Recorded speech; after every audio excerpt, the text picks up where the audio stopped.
My dear students, अब मैं आपको इलेक्ट्रिक डाइपोल क्या है और उसका डिफरेंट केसेस में बताऊंगा कि उसका इलेक्ट्रिक फील्ड किस तरह से हम लोग कैलकुलेट करेंगे। उसके बाद एक और भी है उसमें कि when a dipole is placed in uniform electric field और non uniform electric field, then what will be the behaviour of electric dipole. अभी आपको हम पोटेंशियल के बारे में नहीं बता रहे हैं, क्योंकि जब पोटेंशियल के बारे में हम आपको बता देंगे, पढ़ा देंगे, उसके बाद फिर उसका पोटेंशियल फाइंड आउट करेंगे। अभी सिर्फ आप देखें फील्ड कैसे हम लोग फाइंड आउट करेंगे।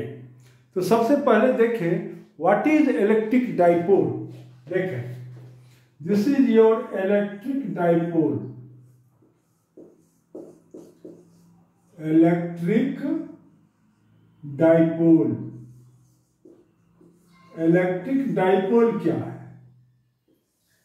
तो ये कहता है कि when two equal and opposite charges, या इसको ऐसे कहें कि when two similar but opposite nature of charge is placed और separated at a very short distance, then these two charges constitute a dipole। Clear? यानी जब दो चार्ज, एक चार्ज ये मान लीजिए कि माइनस क्यू चार्ज है और एक ये प्लस क्यू चार्ज है। देखिए दोनों का, यानी दोनों का मैग्नीट्यूड क्या है? इक्वल है, लेकिन अपोजिट चार्ज है। यानी ये है प्लस, ये है माइनस। दोनों को एक बहुत ही शॉर्ट डिस्टेंस में अगर हम रख देते हैं तो इसको कहते हैं हम एक इलेक्ट्रिक डाइपोल। कोई दिक्कत नहीं है। अब कैलकुलेशन में हमको इजी हो, इसलिए डाइपोल का जो लेंथ है, this is called effective length of the dipole. तो ये हम लोग ये हम लोग 2L लेटर से इसको डिनोट करते हैं। ये 2L, what is 2L? This is called the effective length of the electric dipole। और ये इसका हो गया एक, मान लेते हैं कि this is the center of the dipole। कोई दिक्कत नहीं है। तो 2L क्या है हमारा? ये सिंपल डेफिनेशन है। 2L is the effective length, effective length of dipole, यानी इलेक्ट्रिक डाइपोल। अब देखिए डाइपोल मोमेंट क्या होता है? P is called your dipole moment. Dipole moment ये कितना होता है? तो ये होता है either charge into effective length, that is 2L। और यह क्या है? एक वेक्टर क्वांटिटी है, इसलिए हम लोग P पर एक हेड लगा देते हैं। This is called dipole moment और its direction is from negative charge to positive charge, P। ऐसे इसका डायरेक्शन क्या होगा? Negative to positive. इसका यूनिट क्या होगा ऐसा सिस्टम में? तो कूलम्ब मीटर। देखेंगे ये सब छोटी छोटी बातें हैं, ये तो जानना बहुत जरूरी है कि डाइपोल मोमेंट क्या होता है। तो क्यूब इंटू 2L होता है और इसका डायरेक्शन क्या होता है? तो always negative to positive charge. Magnet में भी, मैग्नेटिक डाइपोल मोमेंट भी निगेटिव टू पॉजिटिव, यानी south pole to north pole act करता है। इलेक्ट्रिक केस में भी negative to positive. Dipole moment is your cube into 2L। Its unit is coulomb metre. कोई दिक्कत नहीं है यहां तक। अब चलिए इस डाइपोल के कारण हम electric field value find out करेंगे। तो इसको कहते हैं दो कंडीशन, यानी 3 कंडीशन है। तो फर्स्ट कंडीशन क्या है कि इलेक्ट्रिक फील्ड एट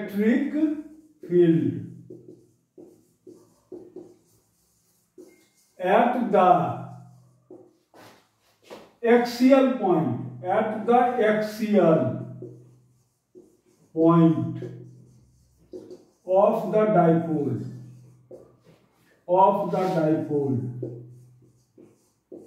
इसको हम लोग ई डाउन पोजीशन भी कहते हैं। इंड ऑन पोजीशन,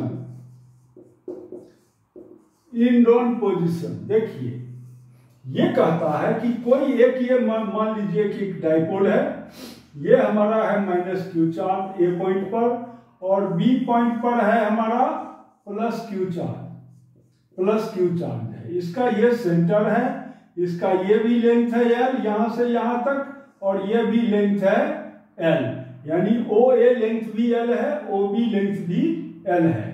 अब हम क्या करते हैं कि इसके एक्सिस पर, ये इसका एक्सियल लाइन हो गया, इस पर कोई पॉइंट है पी, यहां पर इस डाइपोल के कारण हम फील्ड फाइंड आउट करेंगे at a distance R from the dipole. देखिए ये कोई दिक्कत नहीं है। तो अब देखिए क्या होगा, ये जो बी पॉइंट पर जो प्लस क्यू चार्ज है, ये पी पॉइंट पर, यानी यहां पर जो हम यूनिट पॉजिटिव चार्ज रखेंगे तो इस पर फोर्स लगाएगा ये इधर, यानी फील्ड लगाएगा इधर, मान लेते हैं E1, और ये जो निगेटिव चार्ज है ये प्लस यूनिट चार्ज को ये फील्ड लगा देगा इधर E2, यानी ये चार्ज इसको रिपेल करेगा और ये चार्ज इसको अट्रैक्ट करेगा। तो नेट फील्ड हमको फाइंड आउट कर लेना है, कोई दिक्कत नहीं है यहां पर। तो देखिए now electric field at P due to plus Q charge, तो ये कितना होगा, this is your E1 equal to क्या लिखेंगे, Q upon 4 pi epsilon naught, और B से लेके P तक का डिस्टेंस का स्क्वायर, यानी BP का स्क्वायर इतना। अब देखिए BP कितना होगा हमारा ये, तो देखिए यहाँ BP हमारा हो जाएगा ये R माइनस ये L, तो R माइनस L हो गया।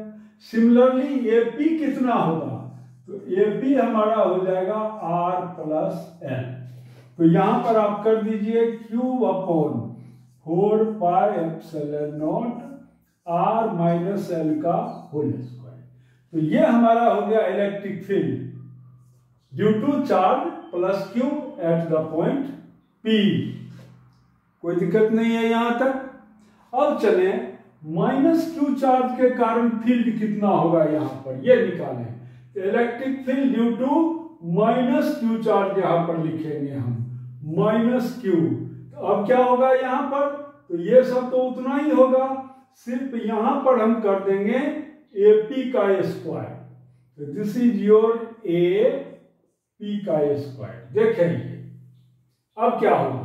अब यहां पर आप कह सकते हैं कि आपने यहां माइनस साइन नहीं लिखा, बहुत बच्चे पूछ देते हैं कि यहां पर आपने माइनस साइन नहीं लिखा, क्योंकि ये क्या है, एक वेक्टर क्वांटिटी है। वेक्टर क्वांटिटी में माइनस का मीनिंग होता है डायरेक्शन से। तो देखिए अगर इस डायरेक्शन को हम पॉजिटिव माने हैं तो ये क्या है, निगेटिव है, और डायग्राम से भी हम दिखा रहे हैं यहाँ पर कि एक फील्ड का डायरेक्शन ये है, दूसरे का डायरेक्शन ये है, इसलिए निगेटिव नहीं देना चाहिए।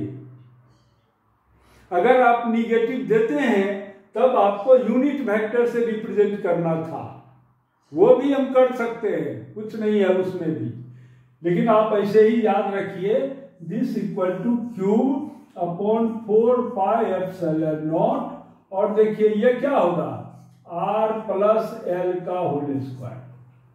देखिए तो अब यहां पर देखते हैं ये हमारा क्या हो गया, E2 फील्ड, E2 का वैल्यू आ गया इतना। अब देखिए इसमें E1 ग्रेटर है कि E2 ग्रेटर है, तो आपका E1 ग्रेटर है। क्यों, क्योंकि उसका डिनोमिनेटर में है R माइनस L का स्क्वायर। तो देयरफॉर यहां पर नेट फील्ड क्या हो जाएगा, therefore net electric field at the point P। तो देखिए ये हमारा हो जाएगा अब net electric field at the point P। तो ये हमारा मान लीजिए हो गया E। तो E इक्वल टू क्या कहेंगे हम, E1 माइनस E2, यानी उस फील्ड में से इस फील्ड को माइनस कर देंगे। तो देखिए Q upon 4 pi epsilon naught common आ गया, और ये मेरा हो जाएगा 1 बाय R माइनस L का होल स्क्वायर। -1/r+l का होल स्क्वायर, इतना। This equal to Q/4πε0। जब आप इसको सॉल्व करेंगे तो ये टर्म आ जाएगा ऊपर में, यानी r+l का होल स्क्वायर माइनस r-l का whole square, whole divided by, ये कितना हो जाएगा, ये हो जाएगा r² - l² to the power square, इतना। देखिए कोई दिक्कत नहीं है। तो therefore net electric field is your, now net electric field कैसे निकाल लेंगे, तो ये हमारा हो गया Q/4πε0 और ये आपका आ जाएगा 4r/l और सब वैल्यू कट जाएगा, डिवाइडेड बाय r² - l² का होल स्क्वायर, इतना आ गया। देखें now this equal to, you can write here cube into 2l और into 2r divided by 4πε0 r² - l² का होल स्क्वायर। देखें तो this is your cube into 2l equal to your dipole moment P, तो इसको लिख सकते हैं 2pr divided by 4πε0 r² - l² का होल स्क्वायर। तो this is your net field हो गया मेरा इतना। देखें ये कोई दिक्कत नहीं है यहां तक। अब देखिए, अब ये कहता है कि जनरली डाइपोल का लेंथ बहुत बहुत छोटा होता है। क्यों? क्योंकि ये जो डाइपोल होता है, ये कोई भी एटम हमारा है, ये एटम, तो इसके सेंटर में है पॉजिटिव चार्ज और इलेक्ट्रॉन इसके चारों तरफ से रिवॉल्व कर रहा है, तो इलेक्ट्रॉन का भी एक सेंटर है। तो ये मान लीजिए इलेक्ट्रॉन का सेंटर है निगेटिव। अब ये पॉजिटिव और निगेटिव चार्ज दोनों बिल्कुल इक्वल होता है मैग्नीट्यूड में, और ये डिस्टेंस बहुत बहुत छोटा है। इसी को हम लोग कहते हैं, जनरली यही है हमारा डाइपोल, इलेक्ट्रिक डाइपोल। कोई दिक्कत नहीं है। तो इस डाइपोल का ये जो लेंथ हमारा है 2l वैल्यू, ये क्या है, बहुत छोटा है। और जबकि हम फील्ड वैल्यू जो निकालते हैं वो बहुत दूर में निकालते हैं। इसलिए अब इस टर्म को, यानी मेन एक्सप्रेशन तो यही मेरा हुआ, लेकिन केस इसमें लगा देंगे कि when r is much much greater than l, तब क्या होगा, तब हो जाएगा हमको electric field E equal to, देखिए 2pr डिवाइडेड बाय 4πε0, और ये क्या हो जाएगा, l² को हम नेग्लेक्ट कर दिए, therefore l² can be neglected. इसको हम नेग्लेक्ट कर चुके हैं, इसको, इस टर्म को। तो क्या हो जाएगा r4, तो r ये कट जाएगा, यानी ये हो गया r4। तो therefore this is your 1/4πε0 p upon, ये है 2p अपॉन 4πε0 r³। तो ये हमारा ये रिलेशन बहुत बहुत इंपॉर्टेंट रिलेशन है। अब आप यहां कह सकते हैं कि आपने 2 को 4 से क्यों नहीं कट कर दिया। इसलिए नहीं कट किए क्योंकि ये जो वैल्यू है, इसका वैल्यू ऑलरेडी आपको मालूम है, कितना, 9 × 10⁻⁹ न्यूटन मीटर स्क्वायर पर कूलम्ब स्क्वायर। तो इसलिए इसको काटना नहीं चाहिए, नहीं तो फिर कैलकुलेशन में आपको दिक्कत होगा। कोई दिक्कत नहीं है। अब चलिए आप देखिए कि perpendicular electric field at the, ये हो चुका। अब देखिए electric field at a point at the bisectoral, यानी इसको कहते हैं इक्वेटोरियल पॉइंट। तो देखिए इक्वेटोरियल पॉइंट पर क्या होगा इलेक्ट्रिक फील्ड का वैल्यू। तो now second point is your electric field eight, ऐसे कर देंगे इसको हम लोग, electric field at the equatorial line of an electric dipole of an electric dipole. ये देखिए, अब ये चीज हमको निकालना है। ये कैसे निकालेंगे? तो देखिए, अब इसको हम साफ करके थोड़ा और बढ़िया से बना देते हैं। तो ये आपका है, मान लीजिए ये हमारा ये पॉइंट है, यहीं पर हमने कर दिया +q चार्ज, और यहां पर कर दिया बी पॉइंट है, ये यहां पर कर दिया -q चार्ज। ये हमारा है सेंटर। तो इस लाइन को हम लोग कहते हैं इक्वेटोरियल लाइन। ये line at a distance r, यहां पर कोई पॉइंट है P मान लेते हैं हम, यहां कोई दिक्कत नहीं है। ये है L, ये भी क्या है L, यानी यहां से यहां तक का लेंथ है L, ये भी लेंथ है L। अब देखिए, P पॉइंट पर हमको फील्ड वैल्यू निकालना है, इसलिए क्या होगा, ये +q चार्ज, इसको यानी यहां पर जो हम रख देंगे +1 यूनिट पॉजिटिव चार्ज, इस चार्ज को ये रिपेल करेगा इससे। ये मान लीजिए कि एंगल बना रहा है थीटा, और ये निगेटिव चार्ज इसको अट्रैक्ट करेगा इससे। कोई दिक्कत नहीं है यहां तक। देखिए ये, तो ये है थीटा एंगल, तो ये भी है थीटा एंगल आपका। तो अब चलिए इस पॉइंट पर, यानी इसके कारण, अब देखिए डिस्टेंस बराबर है दोनों साइड में। ये भी है r² l² रूट अंडर, ये r² है प्लस l² का रूट अंडर, ये भी उतना ही है, कोई दिक्कत नहीं है। तो इस P पॉइंट पर अब हम दो कंपोनेंट में इसको फाइंड आउट कर लेंगे वैल्यू को, नहीं भी करेंगे तब भी निकलेगा।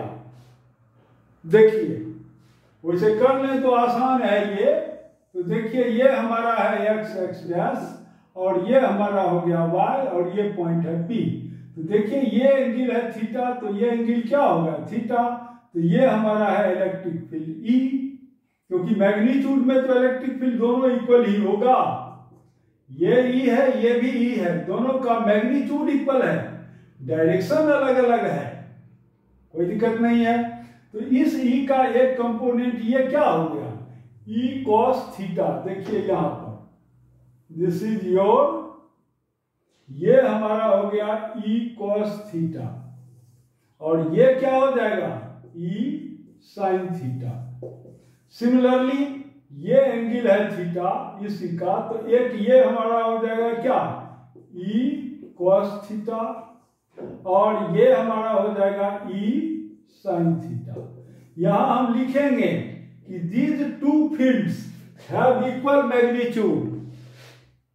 सिर्फ हम मैग्नीट्यूड से दिखा रहे हैं, याद रखें, कोई दिक्कत नहीं है। Therefore देखिए, इस फील्ड को ये फील्ड कैंसिल कर दिया यहां पर, यानी परपेंडिकुलर डायरेक्शन में कोई फील्ड नहीं है यहां पर। नेट फील्ड क्या है along x direction, x direction है, तो x डायरेक्शन में नेट फील्ड कितना हो गया। तो therefore net field at P point, तो ये मान लीजिए हमारा होगा EX, x डायरेक्शन में है, देखिए ये। तो दिस इक्वल टू, या सीधा E लिखिए, तो इसको लिख सकते हैं 2E sin थीटा। देखिए ये दिस इक्वल टू 2, और E वैल्यू कितना होगा इसका, तो Q/4πε0, और ये आपका हो गया r² + l² का रूट था, ये इसका स्क्वायर दिए हैं इनटू साइन थीटा। तो साइन थीटा कितना है, तो l/ इतना, तो ये हमारा क्या हो जाएगा l/, ये तो स्क्वायर है रूट अंडर r² + l। देखिए ये इतना हो गया। तो दिस इक्वल टू, इसको हम ऐसे लिख सकते हैं कि क्यूब इंटू 2l, ये देखिए क्यूब इंटू ये 2 इतना, डिवाइडेड बाय 4πε0, और ये आपका हो गया r² + l²। रूट तो हट गया यहाँ पर, एक रूट ये है, तो ये हमारा हो गया 3/2। देखिए ये, तो therefore your net electric field at the point P, that is E equal to कितना हमारा होगा, cube into 2l equal to P divided by 4 pi epsilon naught, 4 pi epsilon naught, ये हमारा हो गया r square plus l square to the power 3/2। इतना expression आ गया हमको, general expression. This is the general expression of electric field at the point P। Clear? अब कहता है केस, क्योंकि डायपोल का लेंथ बहुत छोटा है, यानी L is very very less than R, in that case L square can be neglected। देखिए ये तब क्या हो जाएगा, ये हमारा E इक्वल टू हो गया P divided by 4 pi epsilon naught, और देखिए ये तो नेग्लेक्ट हो गया, तो ये क्या हो गया R क्यूब। तो ये हमारा हो गया है इक्वेटोरियल, ऐसे याद रखेंगे, इक्वेटोरियल के लिए ये हमारा हो गया। एक्सियल के लिए कितना था, ई एक्सियल ये हमारा था 2p divided by 4 pi epsilon naught r cube. देखिए ये हमारा इतना आ गया, कोई दिक्कत नहीं है यहां तक। अब चलिए इसका फिजिक्स देखिए, ये क्या कहता है। इसका मतलब ये है कि अगर हम देखिए ये क्या कहता है, ये कहता है कि ये चार्ज मान लीजिए माइनस क्यू चार्ज है, ये हमारा प्लस क्यू चार्ज है, ये है सेंटर। अगर किसी पॉइंट को यहां पर किसी चार्ज को हम रख देते हैं, स्मॉल चार्ज क्यू को, तो क्या होगा, ये डिस्टेंस हम लेते हैं यहां पर मान लीजिए r डिस्टेंस, ये लिए r, इतना ही r हम यहां पर लेके सेम चार्ज को रखते हैं, ये प्लस क्यू चार्ज है, प्लस क्यू चार्ज है, ये भी डिस्टेंस आपका है r, मान लेते हैं ये डिस्टेंस भी है कितना r है। अब देखिए यहां पर फील्ड वैल्यू अगर मान लीजिए 10 न्यूटन लग रहा है, 10 न्यूटन पर कूलम, या फोर्स कहिए इस चार्ज पर, फोर्स अगर है 10 न्यूटन, तो यहां पर क्या हो जाएगा, ओनली 5 न्यूटन होगा। यानी एक्सियल लाइन पर electric field value is much stronger, that is double than the at the same distance on the equatorial line. और आप केमिस्ट्री बुक में पढ़ते भी हैं कि जब एक्सियल ओवरलैपिंग होता है ऑर्बिटल्स का, तो उसको क्या कहते हैं, सिग्मा बॉन्ड। तो sigma bond is more stronger than pi bond. यानी अगर एक्सियल ओवरलैपिंग हो रहा है ऑर्बिटल्स का, तो बहुत मजबूत बंधन होता है, वो बॉन्ड होता है, देन पाई बॉन्ड। यहां से देखिए आप, यानी अगर इस पोजीशन में ओवरलैपिंग होता है यहां पर इक्वेटोरियल लाइंस में, तो फील्ड वैल्यू या फोर्स वैल्यू कम है, और एक्सियल पॉइंट पर फोर्स वैल्यू ज्यादा है, सीधा डबल है, ऐसे आप कहें, कोई दिक्कत नहीं है यहां पर। तो ये था आपका electric field due to a dipole at axial line and an equatorial line. अब थर्ड केस एक और भी आपको पढ़ना है। थर्ड केस क्या है, थर्ड केस कहता है कि कोई एक जनरल पॉइंट है, ना तो वह एक्सियल लाइन पर होगा और ना वह इक्वेटोरियल लाइन पर होगा, तब क्या होगा इलेक्ट्रिक फील्ड वैल्यू, हम कैसे फाइंड आउट कर लेंगे। देखिए तो ये थर्ड केस हमारा हो गया कि when point P makes angle theta with dipole moment, अब क्या होगा ये देखिए। तो ये कहता है कि ये मेरा कोई डाइपोल है, मान लीजिए ये है माइनस क्यू चार्ज और ये हमारा है प्लस क्यू चार्ज, और इसका ये है सेंटर। तो डाइपोल मोमेंट का डायरेक्शन क्या है, निगेटिव टू पॉजिटिव इधर P, और यहां पर ये कोई डिस्टेंस है मान लीजिए r, मेकिंग एंगल थीटा, यहां पर कोई पॉइंट है P। तो यहां हमको फील्ड फाइंड आउट करना है। तो कैसे फाइंड आउट करेंगे हम, देखिए अब हम क्या करेंगे यहां पर। तो इसका डाइपोल मोमेंट का वैल्यू कितना है P और डायरेक्शन है ये। अब देखिए ये P is your vector quantity, इसलिए वेक्टर है तो इस P का एक कंपोनेंट क्या हो गया इधर की ओर, ये हमारा हो जाएगा P cos थीटा। देखिए और जस्ट इस लाइन पर परपेंडिकुलर ये हमारा हो जाएगा इधर की ओर dipole moment P sin theta.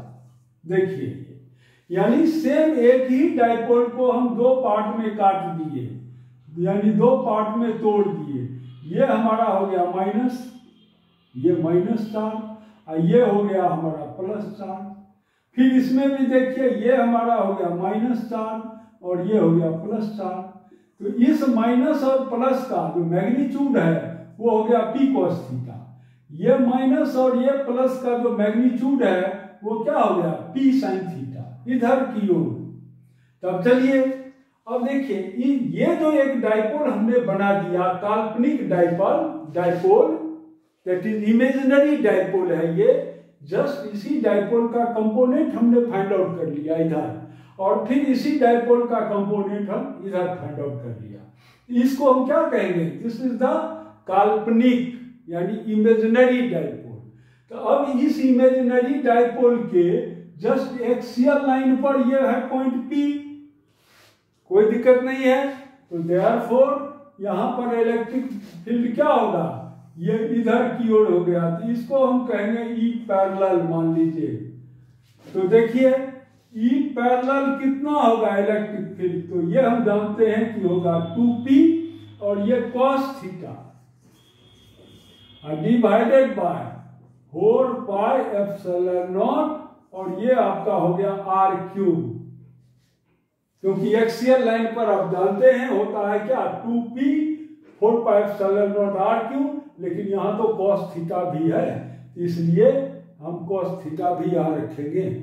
Similarly अब चलिए E परपेंडिकुलर कितना होगा, E परपेंडिकुलर देखिए अब ये जो हमारा डाइपोल है ये इसके तो ये P पॉइंट क्या हो गया परपेंडिकुलर पर है, तो ये फील्ड क्या होगा, this is your E perpendicular इधर की ओर, कोई दिक्कत नहीं है। तो देयरफॉर E परपेंडिकुलर अब मेरा हो जाएगा P sin theta divided by 4 pi epsilon naught R cube, ऐसे हम निकाल सकते हैं, कोई दिक्कत नहीं है यहां तक। तो देखिए ये दोनों फील्ड क्या है आपस में परपेंडिकुलर है, इसलिए नेट फील्ड क्या हो जाएगा, ऐसे हो जाएगा नेट फील्ड। देखिए ये तो नेट फील्ड मेरा हो गया है ये E, तो देयरफॉर E इक्वल टू कितना होगा मेरा, तो E इक्वल टू हो जाएगा हमको E square equal to E perpendicular का स्क्वायर प्लस E ये पैरेलल का स्क्वायर प्लस परपेंडिकुलर का स्क्वायर। तो इसका मतलब है कि ये E इक्वल टू हो गया रूट अंडर इतना, यानी इस दोनों पर स्क्वायर करके और निकाल लीजिए वैल्यू। तो देखिए ये कितना होगा, तो ये P और P तो दोनों में है, 4 pi epsilon naught R cube दोनों में है, तो ये क्या हो जाएगा P upon 4 pi epsilon naught R cube ये दोनों में है। और आपको बचा कितना ये, तो ये हो गया 2 cos थीटा यानी रूट अंडर तो 2 cos थीटा का स्क्वायर अब प्लस और ये आपका बच गया है साइन थीटा का स्क्वायर यानी साइन स्क्वायर थीटा, इतना आ गया। कोई दिक्कत नहीं है यहाँ पर, थोड़ा सा कैलकुलेशन हम शॉर्ट में कर रहे हैं अभी क्योंकि वीडियो बहुत लंबा हो जाता है। देखिए तो देयरफॉर नाउ अब electric field intensity find out कर लें यहां से, तो देयरफॉर E इक्वल टू क्या होगा हमारा, तो this is your P upon 4 pi epsilon naught R cube और ये आपका हो गया रूट अंडर, इसको कहेंगे 4 cos स्क्वायर थीटा और प्लस साइन स्क्वायर थीटा। देखिए ये तो this equal to P divided by 4 pi epsilon naught R cube और इसको हम क्या लिख सकते हैं कि 1 प्लस 3 cos स्क्वायर थीटा। देखिए अब ये इतना आ गया मेरा। अब इसी से हम और भी चीज सॉल्व करेंगे। देखिए, तो this is your net field E eight the point P. ये बात आपको याद रखना है। ये सब मेन एक्सप्रेशन है, इस सबसे कॉम्पिटिटिव एग्जाम में क्वेश्चन आता है। चलिए नेक्स्ट देखिए। अब ये कह रहा है कि ई का तो वैल्यू हमको इतना हो गया, तो नाउ अब केस देखें क्या क्या करना है इसमें। तो केस, फर्स्ट केस देखिए, इफ थीटा इक्वल टू हो 0, अगर ये थीटा 0 हो, इसका मतलब पी पॉइंट हो एक्सियल लाइन पर, then it means that is P is at axial line, is at axial line of the dipole. तो थीटा हो गया 0, तो cos 0 इक्वल टू 1, तो 3 + 1 4 हो गया। तो क्या हो जाएगा, then electric field will be your 2p divided by 4 pi epsilon naught r3। देखिए उतना ही आ गया जितना आप ड्राइव किए थे। देखेंगे सेकंड केस कहता है कि केस 2 में क्या कहता है कि इफ थीटा इक्वल टू हो π/2, that is point P is at equatorial line, is at equatorial line. अगर यह इक्वेटोरियल लाइन पर हो तब क्या होगा, तो 9 cos π/2 इक्वल टू 0, तो ये टर्म हो गया 0।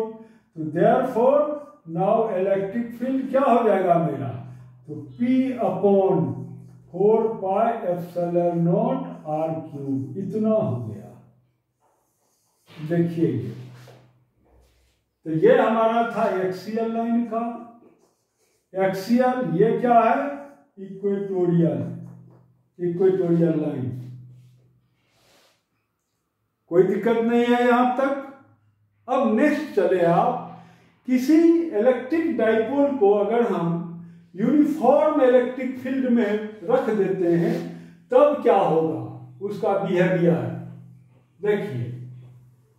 अब कहता है कि व्हेन एन इलेक्ट्रिक डाइपोल, यानी एन इलेक्ट्रिक डाइपोल,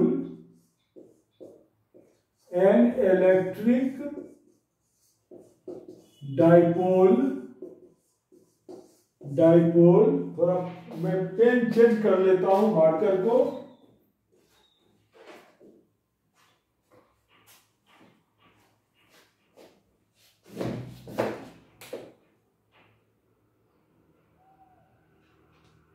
देखें, तो when an electric dipole is placed, ये तो और नहीं चलता है।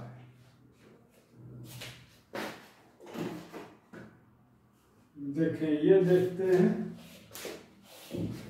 When an electric dipole is placed, देखें ये, when an electric dipole is placed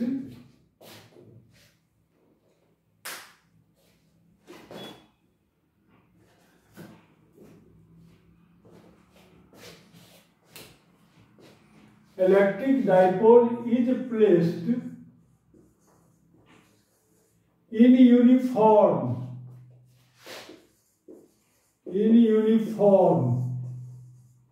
electric field, uniform electric field. अब इसका एक्सप्रेशन निकालना है, यानी टॉर्क का।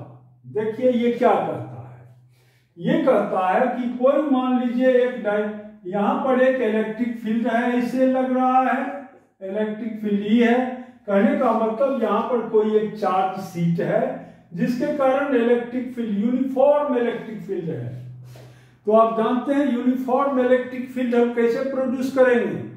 कोई अगर आप स्फीयर पर चार्ज लेके रख दीजिए, ये चार्ज, तो अब ये चार्ज यहाँ पर इलेक्ट्रिक फील्ड यूनिफॉर्म नहीं देता है, क्योंकि E is inversely proportional to है r²। तो यहाँ पर जैसे यहाँ मान लीजिए कि ये स्फीयर है, ये स्फीयर है, इस पर हमने चार्ज लेके रख दिया। अब हम चाहते हैं कि यूनिफॉर्म इलेक्ट्रिक फील्ड हो, यानी यहाँ पर अगर मान लीजिए 5 न्यूटन पर कूलम है तो यहाँ भी 5 न्यूटन पर कूलम, यहाँ सब जगह सेम हो, तो ये नहीं दे सकता है। तो देगा कौन? तो देगा हमको कोई अगर चार्ज सीट हम यहाँ पर रख दें, बड़ा सा चार्ज सीट रख दें, ये चार्ज सीट, इस चार्ज सीट का डायमेंशन इसके लेंथ से बहुत ज्यादा हो। मान लीजिए कि ये हम अगर 1 मीटर लेते हैं, ये पॉइंट, यानी 1 मीटर के अंदर में अगर हम ये एक्सपेरिमेंट करना चाहते हैं तो इसका डायमेंशन क्या होना चाहिए? इसका होना चाहिए सपोज 25 मीटर ये लेंथ और ये ब्रेड्थ और 25 मीटर ये लेंथ। अब इस लेंथ के कंपैरिजन में यह 1 meter distance is very very short distance. अब क्या करेगा? ये चार्ज अब यहाँ पर सिग्मा अपॉन 2 एप्सिलॉन नॉट, यानी अब यह जो इलेक्ट्रिक फील्ड है does not depend upon R, यहाँ आर यानी डिस्टेंस पर ये डिपेंड नहीं कर रहा है। इसी केस में हम यूनिफॉर्म इलेक्ट्रिक फील्ड प्रोड्यूस कर सकते हैं यहाँ। तो देखें आप, तो मान लीजिए कि आपने एक यूनिफॉर्म इलेक्ट्रिक फील्ड में डाइपोल को रख दिया। तो डाइपोल को रख दिया तो पहले मान लीजिए डाइपोल ऐसे परपेंडिकुलर रखा हुआ था। अब जैसे ही इसको आप रखेंगे कि डाइपोल बेंड कर जाएगा, यानी ऐसे करके रोटेट कर गया, थीटा एंगल मान लीजिए यहाँ बना दिया थीटा। तो ये हमारा है, यहाँ पर फोर्स कितना लग गया इधर की ओर। अगर इसका चार्ज है Q तो इस पर फोर्स लग गया QE इधर की ओर, और माइनस QE फोर्स इधर की ओर लग गया, माइनस QE फोर्स। अब देखिए यहाँ माइनस QE का यह मतलब नहीं कि ये 0 से भी कम फोर्स है। इसको हम फोर्स नंबर F1 कह सकते हैं, इसको फोर्स नंबर F2 कह सकते हैं, लेकिन दोनों का मैग्नीट्यूड इक्वल है। सिर्फ minus here represents your direction. देखिए आप वेक्टर में भी लिख सकते हैं इसको ऐसे, वेक्टर में भी। और इस डाइपोल का लेंथ क्या है? LL है, तो ये है हमारा सेंटर है। तो ये पॉइंट मान लीजिए A पॉइंट है, ये B पॉइंट है, तो इसका भी लेंथ ये L है। तो net force on the dipole कितना होगा? तो net force act on the dipole, on the dipole, तो नेट फोर्स हमारा क्या हो जाएगा? F इक्वल टू क्या होगा? तो ये हमारा हो गया QE और माइनस QE, ये हमारा हो गया 0। आप इसको ऐसे भी लिख सकते हैं कि ये ऐसे है, देखिए यहाँ पर Q और E, और यहाँ पर हम ले लेंगे यूनिट वेक्टर I। यहाँ पर इसको हम ऐसे लिखेंगे Q इंटू E, यानी इसका मैग्नीट्यूड, और प्लस यूनिट वेक्टर I, ऐसे। यानी मैग्नीट्यूड दोनों फोर्स का इक्वल है, लेकिन डायरेक्शन अपोजिट है। Therefore, the net force acts on the dipole is 0। कोई दिक्कत नहीं है। अब देखें टॉर्क वैल्यू कैसे निकाल लेंगे। यहां तो समझ में आ गया होगा, क्योंकि वेक्टर तो मैंने बहुत ही अच्छी तरह से आप लोगों को समझाया था। इसलिए अगर नहीं समझ रहे हैं तो वेक्टर को आप नोट कर सकते हैं, देख सकते हैं फिर से, क्योंकि मैंने देखा है कि यहाँ स्टूडेंट को गलती करता है। कैसे गलती करता है? तो वो इस तरह से निकाल देता है कि net force F equal to क्या होगा? तो दोनों के बीच का एंगल क्या है? 180 डिग्री, इस फोर्स और इस फोर्स के बीच में। तब क्या करता है वो कि ये F स्क्वायर इक्वल टू ले लेता है F1 square plus F2 square और plus 2F1 F2 cos theta. अब देखिए ये क्या, कहां पर मिस्टेक होता है?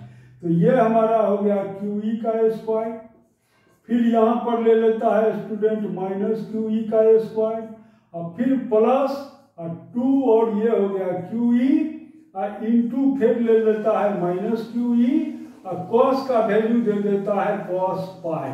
तो देखिए ये गलत हो गया, यानी Q square E square plus फिर Q स्क्वायर E स्क्वायर, देखिए यहाँ पर। और ये क्या हो गया यहाँ पर?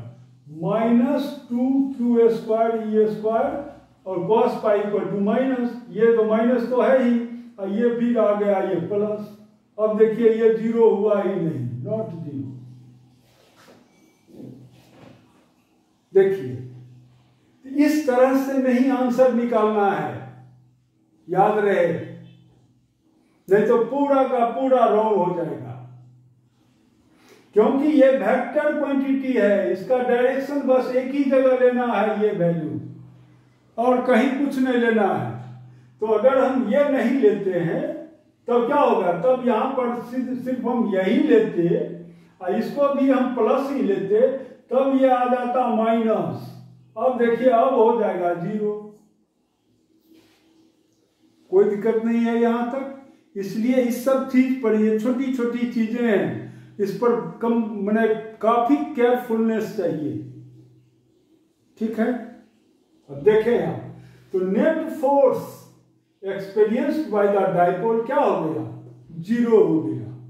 अब चलिए, नेट फोर्स तो जीरो है इसका, लेकिन ये टॉर्क प्रोड्यूस करेगा जिसके कारण ये पूरा डाइपोल जो है वो क्लॉकवाइज डायरेक्शन में रोटेट कर जाएगा इधर की ओर।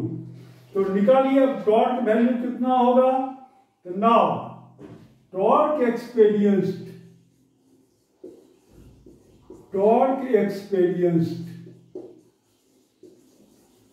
By electric dipole,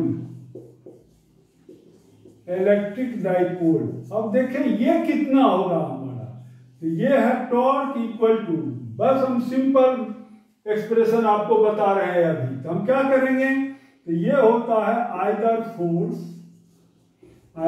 force into perpendicular distance between two forces, देखिए ये, तो आइदर फोर्स में हम ले लेंगे QE इनटू परपेंडिकुलर डिस्टेंस क्या है, तो इस फोर्स का और इस फोर्स का परपेंडिकुलर डिस्टेंस मेरा ये हुआ, ये तो ये एंगल थीटा है, तो ये भी एंगल थीटा। इसका मतलब ये जो परपेंडिकुलर डिस्टेंस है ये, और ये L प्लस है तो 2L, तो परपेंडिकुलर डिस्टेंस क्या हो जाएगा 2L sin थीटा। तो ये वैल्यू यहां रख देंगे हम 2L sin थीटा। देखिए ये, तो दिस इक्वल टू ये क्या हो गया, तो ये हमारा यहां पर हो जाएगा, यानी cube into 2L equal to P, तो P into E sin theta. देखिए ये, यानी टॉर्क का जो मैग्नीट्यूड हमने फाइंड आउट किया है, this is your PE sin theta. कोई दिक्कत नहीं है यहां तक। अब चलिए, अब आप इस एक्सप्रेशन को दूसरे तरह से भी फाइंड आउट कर सकते हैं, यानी वेक्टर मेथड। तो वेक्टर मेथड से हम लोग कैसे फाइंड आउट करेंगे वह देखें आप। ये तो कंप्लीट, ये तो बहुत ही इजी था, ये स्केलर फंक्शन से हमने सीधा सिर्फ मैग्नीट्यूड फाइंड आउट कर लिया। वेक्टर में हम कैसे करते हैं, देखिए वेक्टर में हम कैसे कर देंगे, यानी PE sin थीटा, और उसमें क्या आ जाएगा माइनस में आएगा वैल्यू, यानी माइनस PE sin थीटा में आएगा और वेक्टर के फॉर्म में आएगा। जैसे देखिए, तो अब यहां पर हम ये लिखेंगे कि टॉर्क एक्सपीरियंस्ड, ऐसे टॉर्क एक्सपीरियंस्ड बाय ये पॉइंट, टॉर्क एक्सपीरियंस्ड बाय, ये लिखिए आप ए पॉइंट, यानी बाय QE चार्ज, ये QE फोर्स, या ऐसे लिखिए torque experienced bye plus Q charge, तो कितना होगा, तो देखिए ये जो डाइपोल हमारा है ये है माइनस, ये है प्लस, तो इसका डायरेक्शन हमारा है ये। देखिए इलेक्ट्रिक फील्ड का डायरेक्शन क्या है, ये है, दोनों के बीच का एंगल क्या है, थीटा है यहाँ पर। तो देयरफॉर मान लेते हैं ये τ1 होगा फील्ड, ये टॉर्क वैल्यू। तो this you know that R cross F। तो देखिए R में क्या हो जाएगा, ये OA means L cross F है हमारा, तो आर एल एफ, तो इसको ऐसे लिखिए आप कि एल एफ हमारा क्या हो गया क्यू ई, और ये हमारा हो गया साइन थीटा। देखिए अब देखिए आप इस एल को रोटेट कर रहे हैं इधर की ओर, क्योंकि ये क्या है आर क्रॉस एफ। इसको आप ऐसे भी लिख सकते हैं कि L cross, L means O A, cross F मतलब क्यू ई। इसको आप ऐसे भी लिख सकते हैं ओ ए क्रॉस क्यू ई, ऐसे भी लिख सकते हैं। तो ओ ए इक्वल टू एल है, क्यू ई इक्वल टू ये क्यू है, क्यू ई है, और साइन थीटा, तो साइन थीटा हमारा ये एंगल है। अब देखिए इसका डायरेक्शन क्या होगा, तो अगर हम इसको मानते हैं एक्स एक्सिस, इसको मानते हैं वाई एक्सिस, तो इस यानी आर को जब रोटेट करेंगे हम इधर की ओर, तो क्या हो गया, यानी टॉर्क का डायरेक्शन इस प्लेन पर, बोर्ड के प्लेन पर परपेंडिकुलर इनवर्ड होगा, क्योंकि ये है हमारा जेड एक्सिस इधर, तो ये हो जाएगा इनवर्ड। तो यहां पर क्या देंगे हम माइनस के, यूनिट वेक्टर के, इट मीन्स टाउ वन, ऐसे लिखे टाउ वन इक्वल टू क्या हमारा हो गया Q E L sine theta और माइनस यूनिट वेक्टर के, तो ये हमारा हो गया इतना। Similarly torque experienced by, torque experienced by minus Q charge, ये माइनस क्यू चार्ज पर टॉर्क कितना लगेगा, तो मान लीजिए ये होगा टाउ टू, तो this equal to again R cross F, तो एफ का डायरेक्शन क्या है, ये है, आर का डायरेक्शन क्या है, ये है हमारा आर का डायरेक्शन, तो इसको हम लिख सकते हैं O B, O B cross F, F means Q E, यहां माइनस साइन और कुछ नहीं देना है, याद रखें। तो this equal to O B equal to भी है एल क्यू ई, ऐसे लेंगे इनटू साइन थीटा, तो देखिए यह भी एंगल क्या है, थीटा है आपका, कोई दिक्कत नहीं है। अब देखिए आर अक्रॉस एफ, यानी इसको आर को आप इधर रोटेट कर रहे हैं, तो ये क्या हो गया, इस बोर्ड के प्लेन पर परपेंडिकुलर एंड इज इनवर्ड, तो यहां भी लिखेंगे हम माइनस के।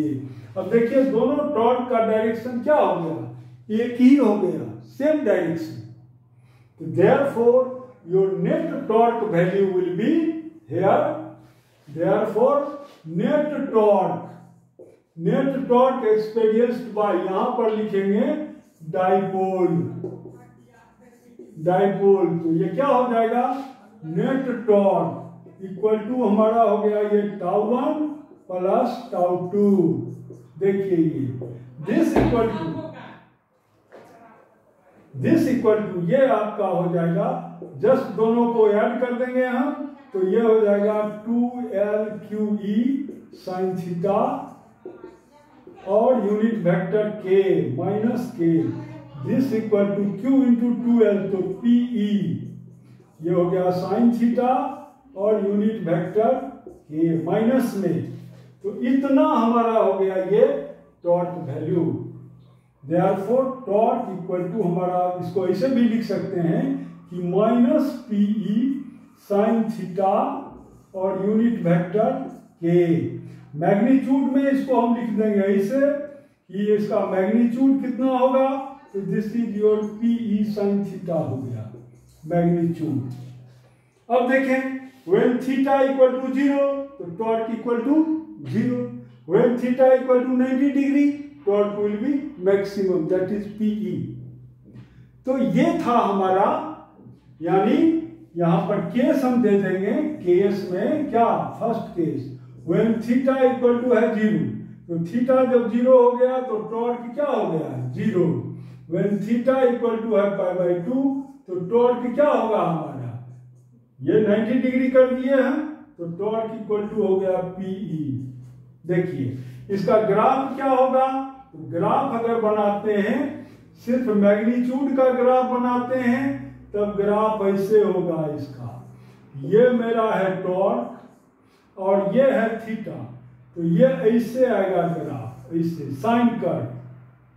अगर आप मैग्नीट्यूड ये डायरेक्शन से भी लेते हैं तब क्या होगा, तब ये ऐसे होगा, ये हमारा पॉइंट है वो, और तब ऐसे ग्राफ होगा, ऐसे, ये ऐसे, कोई दिक्कत नहीं है।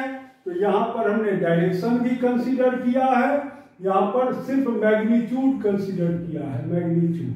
देखिए, thank you very much for watching the video. Thank you. अगर वीडियो अच्छा लगता है तो अवश्य लाइक करें। Thank you very much.